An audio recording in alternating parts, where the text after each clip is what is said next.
दोस्तों, प्रभु यीशु मसीह के नाम में जय मसीह की। दोस्तों, उम्मीद करता हूं कि आप सब ठीक हैं और बिल्कुल सुरक्षित हैं। सन 2020 के अभी अच्छे से नहीं बीते, लेकिन बहुत ही ज़्यादा उथल पुथल हो चुकी है। 1 जनवरी 2020 को इंडोनेशिया में बाढ़ आई, जिसमें 70,000 से ज़्यादा लोग प्रभावित हुए। यह मुद्दा शांति हुआ था कि उसके बाद फिलीपींस में ताल ज्वालामुखी फट गया और उसकी राख और जहरीली गैस से सैकड़ों लोग प्रभावित हुए।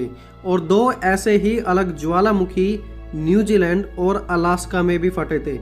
उसके कुछ समय बाद 28 जनवरी 2020 को कैरेबियन में 7.7 मैग्नीट्यूड का भूकंप आया, जिसने पूरे द्वीप को हिला दिया। सारे स्कूल कॉलेजेस बंद कर दिए गए थे। सब कुछ थोड़े समय के लिए बिल्कुल ठप रहा था। उसके बाद पोर्टो रिको में 6.4 की तीव्रता का भूकंप आया और तबाही मचाई। ना तो बिजली थी, ना खाना, ना पानी, और लोगों की हालत बिल्कुल खराब थी। लोग बहुत ही लाचार थे। अब यह ख़त्म ही हुआ था कि इसके बाद ऑस्ट्रेलिया में जंगल में आग लग गई और हजारों लोगों के घर जल गए। यह आग इतनी भयानक थी कि ऑस्ट्रेलिया में आपातकालीन स्थिति घोषित करनी पड़ी। 1 बिलियन से ज़्यादा जानवर इस आग में नाश हो गए। ऑस्ट्रेलिया में गर्मी बढ़ गई। लोगों का जीवन पूरी तरह उथल पुथल हो गया। और ऑस्ट्रेलिया की आग के हालात ठीक भी नहीं हुए थे। उससे पहले अमेरिका और ईरान के बीच में लड़ाई हो गई और हालात ऐसे बन गए जैसे कि वर्ल्ड वार 3 की शुरुआत होने वाली है। कई सारे मिसाइल्स अटैक भी किए गए और दुनिया की रातों रात की नींद उड़ गई। और अब आप देख रहे हैं कि लोग मास्क लगाकर इस जानलेवा वायरस का सामना कर रहे हैं, जो पूरी दुनिया में फैल चुका है और दुनिया के सारे देशों में हड़कंप मचा दी है। और अब ये टिड्डियां पहले अफ्रीका में और अब भारत में भी तबाही मचाने आ चुकी हैं। और बाइबल में कई ऐसी घटनाएं हैं जहां पर टिड्डियों का आक्रमण हुआ और सब कुछ नाश कर दिया गया था। और टिड्डियों से जुड़ी हुई अंत के समय की भविष्यवाणियां भी बाइबल में पाई जाती हैं।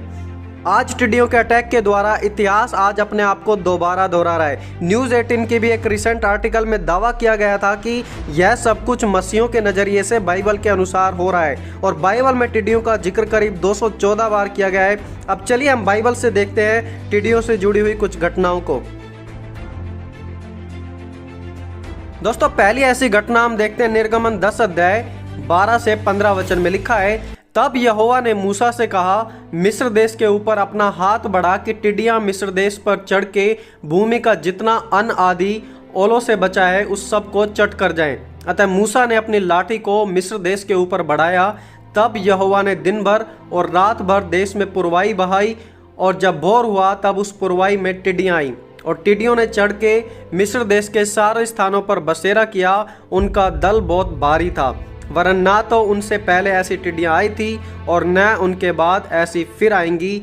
वे तो सारी धरती पर छा गई, यहाँ तक कि देश में अंधकार छा गया और उसका सारा अन्न आदि और वृक्षों के सब फल अर्थात जो कुछ ओलों से बचा था सबको उन्होंने चट कर लिया। यहाँ तक कि मिस्र देश भर में ना तो किसी वृक्ष पर कुछ हरियाली रह गई और ना खेत में कुछ अनाज।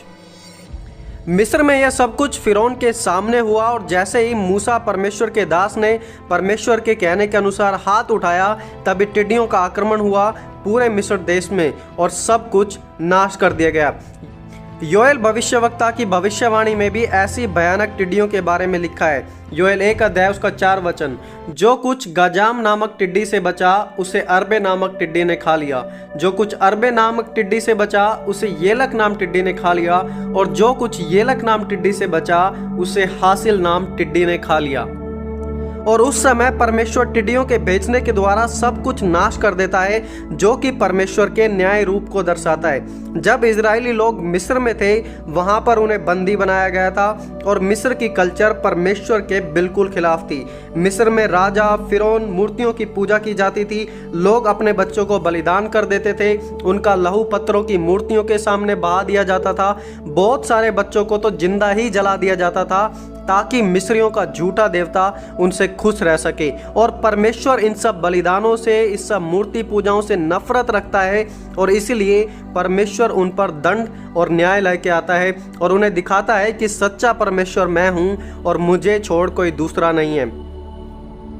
फिरौन एक बड़ा ही घमंडी राजा था। जब मूसा उससे मिलने गया और कहा कि इजराइल का परमेश्वर यो कहता है कि मेरी प्रजा के लोगों को जाने दे, तब फिरौन ने कहा, यहोवा कौन है कि मैं उसका वचन मानकर इजराइलियों को जाने दूं। और फिर परमेश्वर उसे दिखाता है कि मैं परमेश्वर आखिरकार हूं कौन।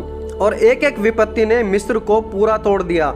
और यह परमेश्वर यहोवा की तरफ से डायरेक्ट अटैक भी था मिस्र के झूठे देवता सेत के ऊपर, जिसे मिस्री सभी चीज़ों को कंट्रोल करने वाला मानते थे। लेकिन टिड्डियों के द्वारा सब कुछ उजाड़ देने के द्वारा परमेश्वर मिस्रियों को दिखाना चाह रहा था कि तुम्हारा देवता सेत मेरे सम्मुख शून्य है, बिल्कुल जीरो है, और मुझे छोड़ कोई दूसरा ईश्वर नहीं है। 10 विपत्तियां जो मिस्र में आई थी, उन 10 विपत्तियों के पीछे मिस्र में एक देवता था, जैसे कि रा देवता, जिसे वो प्रकाश देने के लिए पूजते थे। और यहोवा परमेश्वर ने पूरे मिस्र पर अंधियारा कर दिया।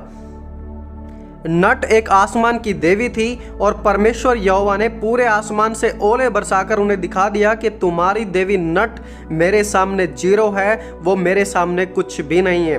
हापी पानी का देवता था और यहोवा ने नील नदी को खून में बदलकर हापी को भी अपनी पावर दिखा दी और पूरे मिस्र के सामने ऐलान कर दिया कि तुम्हारा देवता हापी मेरे सामने शून्य है और मात्र मैं ही परमेश्वर हूँ। इन सब विपत्तियों का उद्देश्य था दिखाना कि परमेश्वर मैं हूँ, तुम्हारा उद्धार करता, और ये झूठी पत्थर की मूर्तियां और फिरौन जैसे इंसान तुम्हें नहीं बचा सकते। और आज भी परमेश्वर वही संदेश दे रहे हैं कि शांत हो जाओ और जान लो कि मैं ही परमेश्वर हूं और तुम मेरे सामने जस्ट और जस्ट मनुष्य हो, तुम ईश्वर नहीं हो। जिसके कान हो वो सुन ले और जिसकी आंखें हो वो देख ले। दोस्तों, बाइबल के आप किसी भी स्कॉलर की किताबों को पढ़िए, एक बात हर एक स्कॉलर स्पष्ट कर देगा कि टिड्डियों का आना परमेश्वर के न्याय और उसके क्रोध को प्रकट करता है। भारत की कल्चर भी मिस्र के समान परमेश्वर के नेचर के बहुत ज़्यादा खिलाफ है। मूर्ति पूजा, बलिदान, ब्लैक मैजिक, इंसानों की बलि, गरीबों का हक मारना, सब हमारे देश में टॉप लेवल पर है। अगर अब भी हम अपनी आंखें नहीं खोल पाएंगे तो ना जाने हम आगे क्या ही कुछ और देखेंगे। दोस्तों, असली न्याय तो जब होगा जब हम परमेश्वर के सामने खड़े होंगे, लेकिन उससे पहले परमेश्वर आज हमें चिन्ह दिखा रहा है और वो भी हमारे सामने बिल्कुल साफ साफ। और हाँ, आप लोग जो सोच रहे हैं कि ये छोटी छोटी टिड्डियां हमें क्या नुकसान पहुंचा देंगी, भारत से पहले इन्होंने अफ्रीका, यमन, ईरान और पाकिस्तान भी अटैक किया है और जो इनके रास्ते में आया इन्होंने उसे बिल्कुल साफ कर दिया।